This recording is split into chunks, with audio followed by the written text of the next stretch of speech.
O homem, o ser humano, ele é como terra. Ele é terra, na verdade, não é como terra, ele é terra. Então, o que está escrito no livro de Isaías, capítulo 1, ele fala assim: presta ouvido tu, ó terra, e ouve a palavra do Senhor, né? Então, vamos comparar assim a terra, ela é semeada. Por isso que você vê hoje no panorama evangélico muitas pessoas que têm verdades e têm grandes conhecimentos de verdades também, mas existe lá uma coisinha ou outra que ele ainda não alcançou. Porque a Bíblia diz que quando dormindo, quando alguém não vigia, porque a palavra de dormir seria descuidar, né? Porque a Bíblia diz que o anjo, aquele que te guarda, não tosquenejará e não dormirá. Não dormirá. Então o anjo, ele se mantém a guarda a nosso respeito e ele não dorme, porque ele não é carnal, ele não é humano. Mas o ser humano, ele tem essas limitações, o ser humano, ele tem essas fraquezas, ele precisa descansar, dormir. Tem um momento que cansa, tem um momento que ele tem que relaxar, tem um momento que ele precisa desse descanso.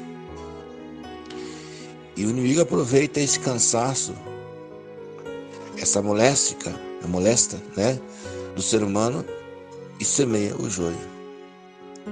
Por isso que a Bíblia disse que dormindo, o homem, vem o inimigo e semeia o joio. O que seria esse joio? Sementes que se parecem muito com verdades. Sementes que se parecem muito com aquilo que é verdade, mas é mentira. Por exemplo, há crenças, principalmente em relação à fé, à crença, acerca das doutrinas, dos testamentos, dos mandamentos de Deus, existem muitos joios semeados no meio dos trigos. Mas Jesus fala assim, mas deixa o joio. Porque se você for tirar o joio, o trigo vai sair junto também. Então tem que deixar junto, deixar crescer junto. Porque é no dia do juízo é que Deus vai separar o trigo do joio. E quem sabe esse trigo e joio vai ser separado pelo esquecimento de coisa que nós achamos que estamos 100% certo hoje. E no dia da criação vamos entender que não é dessa maneira. Porque Deus é a luz e Ele não nos deixará em trevas. Então, hoje nós podemos ter um pensamento sobre Ele, sobre Deus. Nós podemos ter a nossa própria concepção, nosso próprio entendimento sobre tal coisa. E muitas vezes, quando nós deparamos com o Senhor Deus, que é o professor da criação, Ele é o Criador. Então, Ele é o que tem todas as informações sobre a sua criação. E muitas coisas ficarão claras para nós ainda hoje. Outras vai ficar para amanhã. Mas o importante é que nós estamos na mão de Deus. E temos a garantia em que um dia nós vamos ser esclarecidos. Então eu já tive alguns debates, por exemplo, logo quando iniciei a minha fé, e sempre havia essa tema, né, entre alguns crentes comigo sobre a questão de se Deus é um, se Deus é dois, se Deus é três, que essa contaminação que depois do Concílio de Nicéia, depois das falsas religiões, predominou no mundo. E a Bíblia diz que, se possível, ainda ia ter os próprios escolhidos, né? Tem pessoas de Deus, mulheres de Deus, homens de Deus, embora são sinceros e já adquiriram grandes conhecimentos, mas ainda tem lá em si um carrapicho E esse carrapicho é difícil de tirar, porque esse carrapicho se parece uma verdade, mas é uma mentira. Mas às vezes é fácil quando a terra é fértil. Então quando eu falo que o homem é como é a terra, porque a terra ela tá submissa a isso, a semeação. A terra ela está sujeita à semeação. Porque quem semeia não é a terra, quem semeia é o semeador. Quem que é o semeador? O pregador.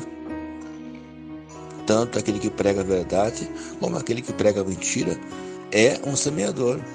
Os que semeiam a verdade, né, eles vão produzir, porque diz a palavra assim, que aquele que semeia na carne, da sua carne, separar a corrupção.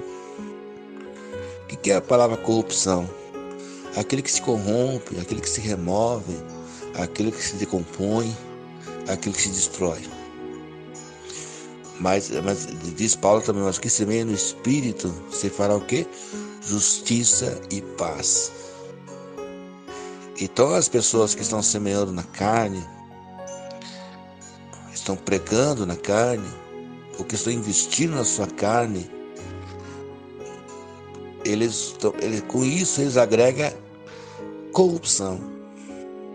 Então torna-se, além dessa pessoa ser uma pessoa corrupta, ele corrompe os outros também. Por isso que Paulo escreveu dizendo assim, que as más conversações corrompem os bons costumes. Ou seja, ele fala também em uma parte, que ele fala assim que viriam tempos em que haveria comichões nos ouvidos. E as pessoas não iriam absorver a verdade por causa das comissões. Haveria comichões nos ouvidos e as pessoas não iam sofrer essa doutrina, sofrer a verdade, não iam passar por a verdade, não iam entender a verdade por causa das confusões religiosas. São pessoas que também aparentemente estão com verdades, mas até verdade e mentira. Eu sempre falo também, quando Satanás foi convencer Eva acerca do pecado, ele não trouxe simplesmente uma mentira, porque se ele vem direto com a mentira, ele ia trazer desconfiança, mas ele trouxe uma verdade ou uma mentira. A falsa religião também ela traz essas duas coisas. Por isso que Paulo fala que nós temos que examinar de tudo e reter o que é bem, o que é bom.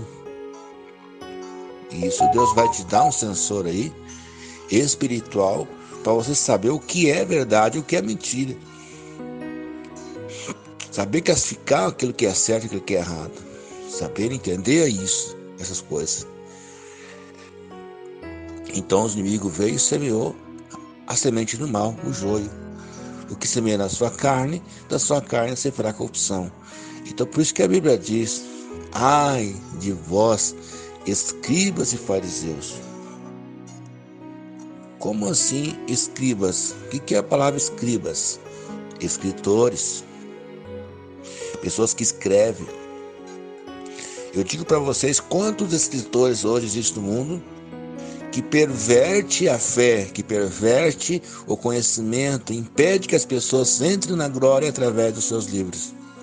Porque a letra ela é uma semeação. A escrita é uma semente. Né? Ai de vós, escribas e fariseus, que percorrem terra e mar. Então essas pessoas também vão ao encontro de pessoas. Eles viajam de um lado para o outro para semear o seu livro, para semear o seu entendimento, para semear a sua semeação carnal. Porque é escribas, ele também escreve. Não se iluda. Se você vai absorver um livro, e um livro tem muitas verdades, e você se identifica com essas verdades, mas muitas vezes eu sempre comparo, às vezes assim, hoje já nem tanto, né? Não existe mais aqueles feijão que nós tínhamos que escolher, né? Nós tínhamos que separar os torrões, antes de cozinhar o feijão, nós tínhamos que fazer uma boa escolha.